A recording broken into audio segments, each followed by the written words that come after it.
I'm CT. When I'm not hosting podcasts, I live in the real world. I mean, everybody has to work, right? My job is CS, customer service, solutions, relationships, and generating motivation to keep my team pumped up and totally connected to every single guest who has chosen to walk into our store. This is C.T.C.S, episode number 70. Billon Dollar Winner, COVID hits again, and sex in the bathroom? Transition walk, day number 1 of 4. I've had a shit day. Oh my God. You know, the thing about being a creative person is that it's not always going to go the way you wanted it to. And when you start throwing in the digital process and everything connected, and it starts going bad, it's almost like somebody has a little doll, a little tiki doll of you, and they're putting pins and needles in it to drive you insane.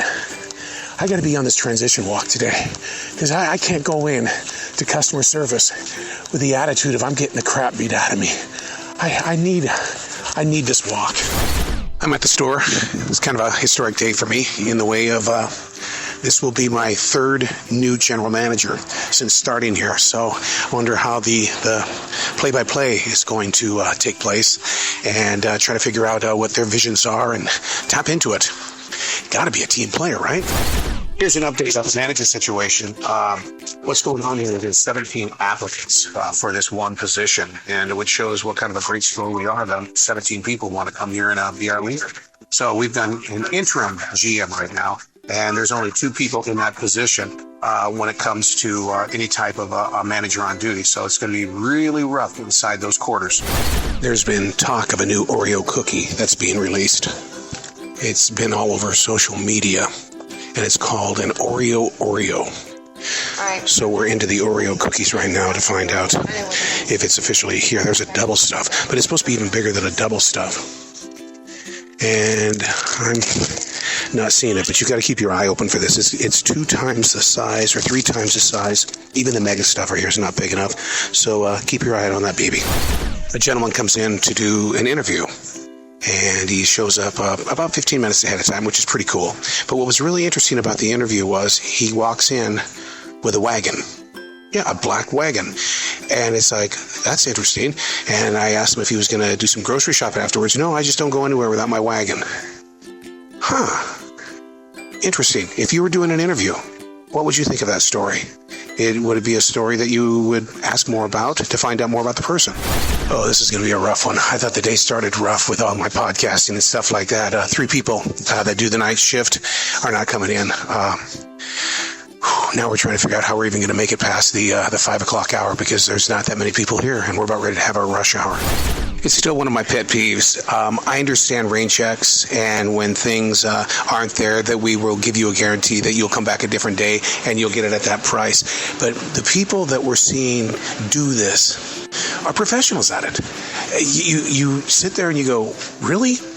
This really isn't over there? No, it's not there. But I think what happens is that people will go and look through the store and look for items that aren't there. And even though they don't want one, what makes them feel great is that I'm going to get a rain check for this. I don't need to buy it now, but when I do need to buy it, I'll have a rain check. Transition walk, day number 2. The mindset is still just, yeah. See, in the radio world, when we had a kind of a mindset, we got to go hide inside our studios. And then when you'd get off the air, get out of the production room, you would go hide in your office. You could close the door. You could deal with your problems all by yourself. But in CS, I'm taking everybody else's and letting it all sit inside me. And so I can't help but wonder if with as much negative energy that people are carrying with them when they bring it up to CS, if I'm not refusing to get rid of it, I'm letting it fester inside of me. I don't know, but it's worth looking into. New guy Bill has a brand new product. What is it? Strawberries and cream Dr. Pepper. It's freaking amazing. Wait. Strawberries and cream? Strawberries and cream. Not like cream soda. Well, let me take my receipt off that shows I paid for it to be sure. Look at that. Strawberries and cream. It's amazing. I don't know why. So is it, it mixes well? It very well. And there's a strong strawberry like overtone on it that's pretty surprising. I mean, they keep changing the flavors of these sodas over there. The one I got addicted to was the one that replaced Sierra Mist. Sorry. Oh, my Sorry. And it tastes just like Sprite. Oh, exactly Like Sprite, but it's good. So this is like the renaissance for soft drink companies. And if you look around and you look at the shelves, Coke's constantly introducing Starry and the other ones, and Pepsi's doing it. There's the S'mores Pepsi's. And it's funny because America went into the whole Atkins craze. And we stopped, and McDonald's downsized all their portions. Wendy's. And now look what we're right back where we were. We are. It's amazing. So I've got the Dr. Pepper now. I want to get the whole sound effect of what's going on here. A little bit of let's get the official taste of it. And it's called Dr. Pepper Strawberry and Cream. New guy Bill says it's great. Oh my God. Holy, it really does taste like strawberries with a touch of cream. So it's almost like a bowl of strawberries with whipped cream. It's not that we didn't deal with real people drama when I was doing terrestrial radio. It's just that we're all a bunch of actors, and we all just made our way through the day. No matter how tough it was, we still just made our way through the day. And we had close relationships, but it was never, life-changing in the way of, oh my God. But man, there's a lot of drama inside a grocery store because it's just real everyday people who just happen to have a job inside a grocery store. And the latest drama here is one of our managers did not make their way to jury duty, and she's been served up, and they said, look, you're in big trouble. We're going to give you one more chance, but you got to do jury duty. And it's like, but that's how busy we are here, and people tend to forget that, look, that has to be taken very seriously. We see a lot in the grocery store, and it's, I can't believe what you saw. I saw a probably a 15-year-old guy and a 15-year-old girl come from the restroom area, and I didn't think anything about it. And they had giant backpacks on, so I'm thinking, oh, they got out of school, they went to the bathroom. But the girl's ass was hanging out of her shorts, and I'm thinking, oh wow, like, okay, maybe that's just how she dresses. And they left, and then another associate went to the bathroom and said, hey, someone needs to come in here and check it out and clean it up. And so I go in there to clean it, and there's 2 used condoms on the floor, a Slim Jim, an open pack of gummy worms, and a completely eaten container of Nutella. And so we don't know if they were using the food or if that was an after-sex snack or before. But when I went back to reflect on it, of looking at her because of the attention she was drawing to her body, her hair was messed up. All the signs were there now that I think about it. And I'm 43, but when I was a teenager, the last place I would have picked to have sex was the bathroom of a grocery store. There's so many other options, but I don't, it is what it is, I guess. A middle-aged man comes into the store, and he says, I don't understand. There's a $274 charge on my credit card. He shows me the bank statement. Sure enough, he says, I remember spending that $35, but $274? Please, you got to sit down with me and explain what's going on. So we get our records together, and we look up all of his store numbers and things. And what we got is that he picked up some turnips, and he charged himself for 75 of them. Not one, but it was 75. And it makes you wonder, hold on a second here. You didn't know when you put your credit card in there that it was $274? He obviously did not. And so he says, look, I called up the credit card people, and they're going to give me back my money. So very interesting. I'm a total buffoon, but tonight it's going to pay off in a really fun way. I hit the wrong ticket for the lottery, and so it was an $8 with 4 draws. And so I've teamed up with Tristan, and we went halvesies on it. And so if we become millionaires, and we've got witnesses that have signed things, just to make it fun. It's a game. We took pictures of it. We recorded our voices saying that, hey, look, this is the transition that happened. And maybe this is my way of setting up the transition too, by coming on to C.T.C.S. saying, okay, look, I made a mistake, a buffoon moment, and we split it, and so best to us. Transition walk, day number 3. Still struggling with the podcast studio. I was forced to get one of these new smartphones, and even though I have the right cord to go into the control board, I can hear them perfectly fine. They can't hear me. Whereas the old phone, you can hear me fine. So You know, to a creative person, when the paintbrushes have been removed from your path, man, it poisons everything. And somehow I've got to make a decision here in the next few minutes that put the podcaster away and put on your jersey. It's time for CS. Boom. The very second you get in the store, I mean, you're hit with a wall of people. There's no time to transition, put anything back or anything like that. It's get on the register and you're 7 people deep. That's how crowded it is today. And we've got all of our people on the register. So it's going to be a very, very busy day. I think it's a mistake when you, the day beforehand, you look at the schedule as to who's going to be on your team the following day. And I think it was a mistake last night that I saw who was coming. And right away, you know, you go through those emotional changes at that time because you know who you work well with and you know who you don't want to work with. And so it becomes a big challenge up front in the way of, man, I know they're not going to show up, or, well, if they do show up, I know they're not going to give us that much energy. So, you know, I saw that list yesterday, so I came in frumpy knowing that, you know, I was going to be with a team that isn't an A-game team. They pretty much just go through the motions. From the pages of You Can't Make This Up, a gentleman is walking very slowly through the store. His arms are full of a lot of meat. He's got 3 24-packs of eggs, and I mean, it's in his arms. He's not even a cart, walking very slowly through the store. And we were just watching him, and he goes right out the door. And it's like, wait a second. Yeah, we thought he was going out there to get a card. He goes right out the door. So we go and we follow him. He walks in front of the store with his arms, goes to a red car, knocks on the window. The guy won't wake up. His getaway driver won't wake up. So from the pages of You Can't Make This Up, he couldn't get in. So we walk up and we go, you got to give it back to us. And his getaway driver wouldn't wake up. We've just learned that one of our managers has COVID. And we were just talking about this yesterday, where Hector came in, and it would be spreading. He didn't catch it. Our manager didn't catch it from Hector, unless he was in contact with Hector the multiple times that he came in during the week. Now that right there, and we also have 2 people that are on the register and up here in CS that have got COVID as well. So it's running rampant throughout the store.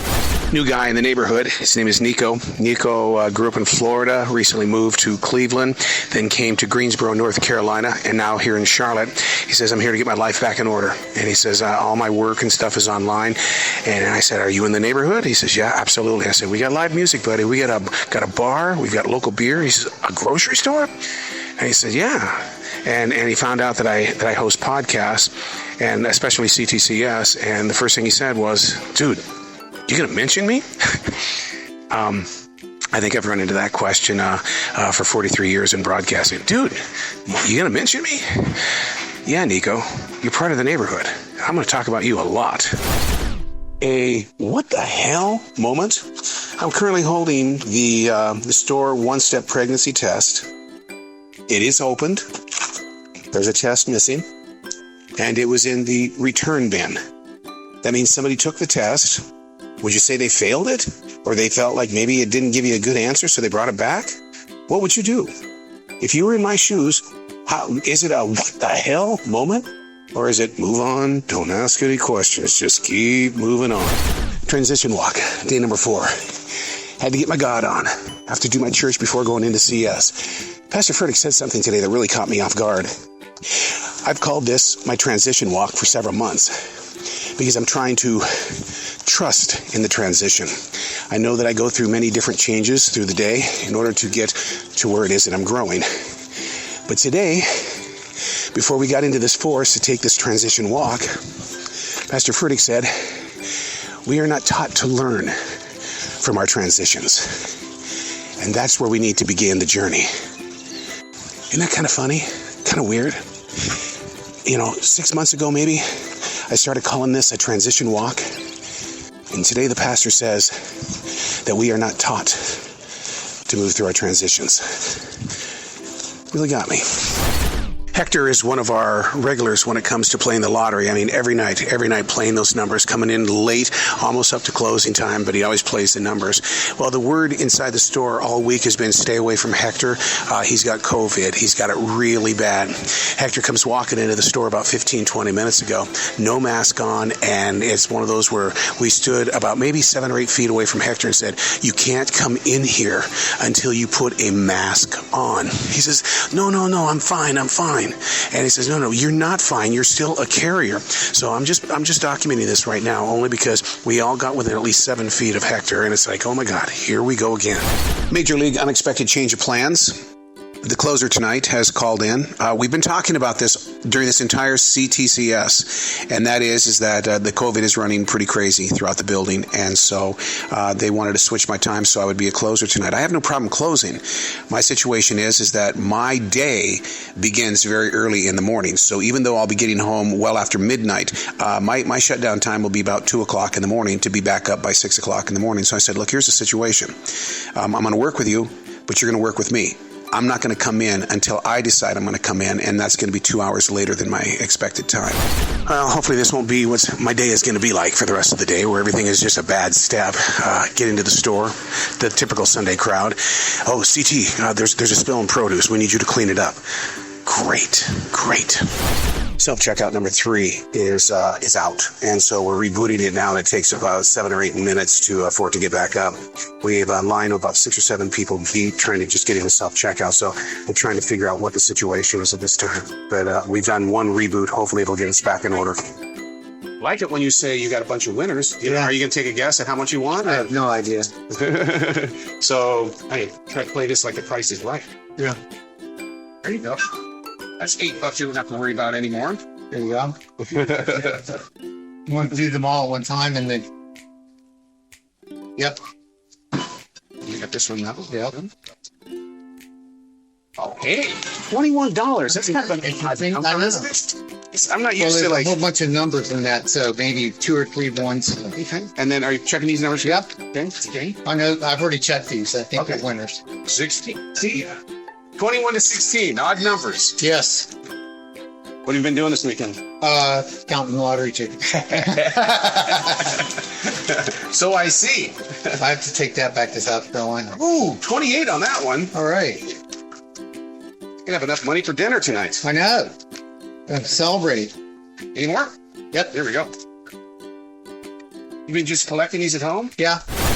The manager of a nearby restaurant comes into the store and buys a lot of milk and a lot of products because they need the products of the veggies and things to make their tacos. And he's at the register, ready to pay, and he has a fake $100 bill. And so we get 3 managers involved. And the reason, not to belittle him or anything like that, because, sometimes you don't know what the fake $100 bills are. So we told him it's fake. He says, okay, I'll be right back. He came back with real money after that. It was 20s. But what was really interesting, the way that he handled it was with pure professionalism, in the way that he said, look, lunch is on me. I'm so sorry that was a fake $100 bill, but lunch is on me. So we went down there and got lunch from the place. When you've got 3 people who have called out today, it really puts a lot of stress on the entire staff. And you can definitely see it today. Those of us that are usually captain positive and we work our way through storms, finding it very difficult. And I told him, I said, look, I'm 2 hours off my normal. And I'm not somebody who enjoys change, but I have to deal with it every day. But when you're knocked off your normal, it's going to take me a little bit longer to become Mr. Motivation. Honestly, I think the mood swings are the weather outside. It has felt like it's been nighttime all day. That's how dark the clouds are. And I think that it affects the people coming in here. Then it poisons us because they're not in good moods. And so that's when you're at the register. Tell me you don't go through this. When you're at the register, they're not talking, so you're not going to talk. But yet we still have to engage somehow. Yeah, I do the bare minimum, but every time I hit that time clock, my mood changes. Yeah. So it could be bright and sunny and great, but it's just... It's a shitty day for us because we're down 3 people. Yeah. Like we're having to do 3 times the work right now and spread people around where we can, and we're just getting our ass kicked today. that's all there is to it. They can't all be great days, but yeah. I'm straight for this one, man. The one thing that you never get used to, I don't care how many years you've been in retail or what your position is, people that walk in when there's only 6 or 7 minutes left of store hours, and you just never get used to their inconsideration. And so, but you have to put on that candy-coated plastic bathroom mirror smile, and very calmly you say, look, here's the situation. We're closing in 7 minutes. And thank God we've got security, because security is geared toward, well, I'll get them out. But you just never get used to that dull, ugly feeling of people that walk in during closing time. There you go. Another exciting edition of C.T.C.S. You can hear all of the episodes in one place. The show is called The Customer is Always Wrong. Find it on every podcast outlet.